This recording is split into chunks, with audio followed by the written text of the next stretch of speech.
ৰাতি প্ৰায় 2 বাজিছে। সাগৰৰ মাজত এখন বিশাল মালবাহী জাহাজ ধীৰে ধীৰে আগবাঢ়ি গৈ আছিলে। আকাশত সেইটো সময়ত বজ্ৰপাত, চাৰিওফালে কেৱল কলা কলা ডাৱৰ আৰু আন্ধাৰ।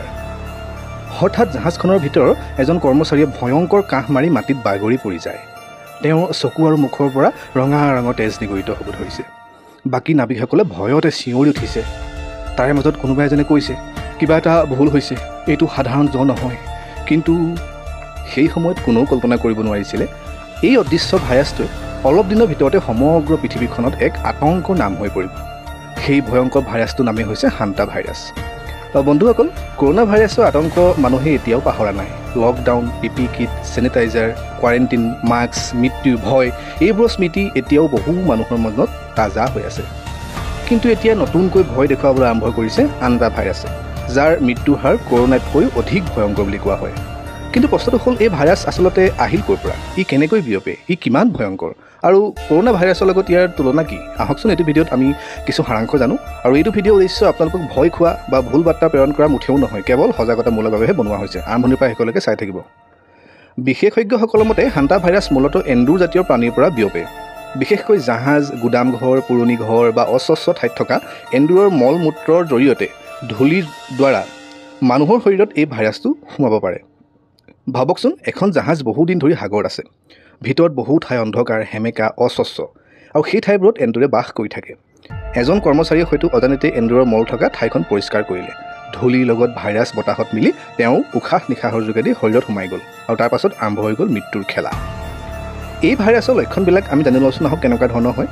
প্ৰথম ষ্টেজত মানুহজনৰ তীব্ৰ জ্বৰ হ'ব, মূৰ বিষ হ'ব, শৰীৰবিলাক বিষাব, শৰীৰৰ জইণ্টবিলাক বিষাব, বমি বমি ভাৱ হ'ব, কাহ, উশাহ নিশাহ লোৱাত কষ্ট হ'ব। কিন্তু ভয়ংকৰ অংশটো ইয়াৰ পাছতে আৰম্ভ হয়। হঠাৎ হাওঁফাওঁত পানী জমা হৈ পৰে, মানুহজন ঠিকমতে উশাহ নিশাহ ল'ব নোৱাৰা হৈ যায়। আনকি বহু ক্ষেত্ৰত কিডনী ফেইল হৈ যোৱাও ৰেকৰ্ড আছে। ডক্টৰসকলৰ মতে সময়মতে চিকিৎসা নাপালে এই ভাইৰাছ অতি মাৰাত্মক হ'ব পাৰে। এতিয়া আমি জানো আহক, কৰোণা ভাইৰাছ আৰু হান্তা ভাইৰাছৰ মাজত পাৰ্থক্যটো কি? কৰোণা ভাইৰাছ এজন মানুহৰ পৰা আন এজনলৈ অতি সহজে বিয়পে। কাহ, হাঁচি, স্পৰ্শ, ব্যৱহৃত কাপোৰ কানি আদিৰ দ্বাৰা লাখ লাখ মানুহলৈ কৰোণা ভাইৰাছ সহজতে বিয়পিছিল। কিন্তু হান্তা ভাইৰাছ তেনেকুৱা নহয়। এই ভাইৰাছ সাধাৰণতে মানুহৰ পৰা মানুহলৈ সহজে নিবিয়পে। এইটো আমাৰ কাৰণে এক ভাল খবৰ। ই মূলতঃ এন্দুৰৰ পৰা মানুহলৈ আহে। এইখিনিতে এটা স্বস্তি আছে। কিন্তু ভয়ংকৰ কথাটো কি হ'ল গম পায়নে? কৰোণাত বহুত মানুহ বাচি গৈছিল। কিন্তু হান্তা ভাইৰাছৰ ক্ষেত্ৰত মৃত্যুৰ হাৰ 30ৰ পৰা 40% হ'ব বুলি গৱেষকসকলে উল্লেখ কৰিছে। মানে যদিও হান্তা ভাইৰাছটো কৰোণা ভাইৰাছৰ দৰে ইমান সহজে নিবিয়পে, তথাপিও মৃত্যুৰ হাৰ হান্তা ভাইৰাছৰ কৰোণাতকৈ বেছি। মানে 10জন মানুহ যদি হান্তা ভাইৰাছত আক্ৰান্ত হয়, 3 বা 4জনৰ মৃত্যু নিশ্চিত হ'ব পাৰে। আৰু এই সংখ্যাই বিশ্বজুৰি এক ভয়ৰ সৃষ্টি কৰিছে। এতিয়া আমাৰ সকলোৰ মনত এটা প্ৰশ্ন উদয় হ'ব, এই হান্তা ভাইৰাছৰ কিবা ভেকচিনেশ্যন ব্যৱস্থা আছে নেকি? বৰ্তমান সময়ত হান্তা ভাইৰাছৰ বাবে সম্পূৰ্ণ নিশ্চিত ভেকচিন বিশ্বজুৰি সহজলভ্য নহয়। কিছুমান দেশত গৱেষণা চলি আছে, কিন্তু এতিয়াও সাধাৰণ মানুহৰ বাবে কৰোণা ভেকচিনৰ দৰে ব্যাপক ব্যৱস্থা নাই। সেইবাবে সজাগতাই হৈছে ডাঙৰ অস্ত্ৰ। হান্তা ভাইৰাছৰ আক্ৰমণৰ পৰা আপুনি নিজকে কেনেকৈ সুৰক্ষিত ৰাখিব পাৰিব? আহকচোন কেইটামান পদক্ষেপ আমি চাওঁ। ঘৰ দুৱাৰ পৰিষ্কাৰ কৰি ৰাখক। যদি ঘৰত এন্দুৰ বা নিগনি দেখে, তৎক্ষণাত ব্যৱস্থা লওক। পুৰণি গুদাম বা বন্ধ ঘৰত মাস্ক পিন্ধি সোমাওক। এন্দুৰৰ মলমূত্ৰ, ধূলি এইবিলাক স্পৰ্শ কৰাৰ আগতে গ্লভছ ব্যৱহাৰ কৰক। আৰু যদি অসুস্থ অনুভৱ কৰে বা ওপৰত কোৱা চিম্পটমকেইটা আপুনি নিজৰ শৰীৰত দেখা পায়, অনতিপলমে কাষৰ ডক্টৰৰ পৰামৰ্শ লওক। বন্ধুসকল, ভাবকচোন, যদি কেতিয়াবা এই ভাইৰাছৰ মিউটেশ্যন হৈ মানুহৰ মাজত সহজে বিয়পিবলৈ আৰম্ভ কৰে, তেতিয়া কি হ'ব?